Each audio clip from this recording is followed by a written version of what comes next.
बुलंदशहर से बड़ी खबर है। बुलंदशहर के खुर्जा में आज एक निजी प्रोग्राम में पहुंचे भाजपा नेता पंकज सिंह ने मुख्य चुनाव आयुक्त की नियुक्ति को लेकर कांग्रेस नेता के विरोध पर कहा कि कांग्रेस की बात हो या सपा की, इन लोगों की हालत अब इस तरीके की है कि जब तक पहले मुख्य चुनाव आयुक्त तो काम कर रहे थे तो उनका भी विरोध कर रहे थे, अब जब नई नियुक्ति हुई है तो उनके ऊपर भी प्रश्न उठा रहे हैं।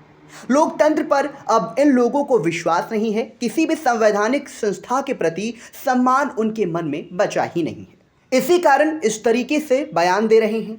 पश्चिम बंगाल में भाजपा विधायकों के निलंबन पर बोले, वहां पर संगठन इन सब चीज को दिखेगा, राजनीतिक रूप से निर्णय लेंगे। उत्तर प्रदेश के राज्यपाल आनंदीबेन पटेल के भाषण को लेकर कहा कि झूठ के बुलंदों पर समाजवादी पार्टी की सरकार चला करती थी, उनको इसके अलावा कुछ दिखाई नहीं देता। आज हकीकत देखेंगे तो उत्तर प्रदेश पिछले 8 साल में योगी आदित्यनाथ के नेतृत्व में जैसा बदला है सभी लोग देख रहे हैं। इसलिए समाजवादी पार्टी क्या कहती है क्या नहीं कहती है, इससे कोई फर्क नहीं पड़ता। कुंभ को लेकर किए गए सवाल पर बोले कि समाजवादी पार्टी सनातन का हमेशा प्रश्न चिन्ह उठाते रहे हैं।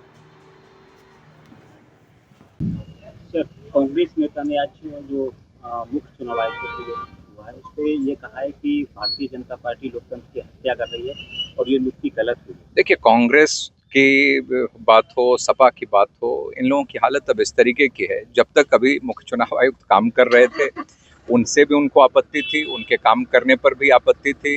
अब जब नई नियुक्ति हुई है तो उनके ऊपर भी प्रश्न उठा रहे हैं। तो सब मिलाकर ये लोकतंत्र पर इन सब लोगों का कोई विश्वास ही नहीं है और किसी भी संवैधानिक संस्था के प्रति वो सम्मान इनके मन में बचा ही नहीं है और इसी कारण इस तरीके के बयान वो दिया करते हैं। तो लेकिन इस देश की जनता भी अब गंभीरता से इनकी बातों को कोई लेता नहीं है। पश्चिम बंगाल में सर आज 5 बीजेपी विधायकों को निलंबित किया गया है, क्या कहना है सर? अब देखेंगे तो वहाँ का संगठन इन सब चीज़ों को देखेगा, उस पर जो राजनीतिक रूप से उस पर जो निर्णय लेना होगा, जो प्रतिक्रिया देनी होगी वो लोग देंगे। आनंदीबेन पटेल के भाषण को सर आज सपा के एक बड़े नेता ने कहा कि ये भाषण जो है झूठा भाषण है और इसका विरोध किया है, इस पर सर आप क्या कहेंगे? नहीं, झूठ के पुलिंदों पर अपनी समाजवादी पार्टी की सरकार जो चला करती थी वह उनको उसके अलावा कुछ दिखाई ही नहीं देता। लेकिन आज हकीकत देखेंगे तो उत्तर प्रदेश पिछले 8 साल में योगी आदित्यनाथ जी के नेतृत्व में आज जैसा बदला है और तो ये सभी लोग देख रहे हैं, सभी लोग जान रहे हैं। तो इसीलिए समाजवादी पार्टी क्या कहती है क्या नहीं कहती इससे कोई फर्क नहीं पड़ता है।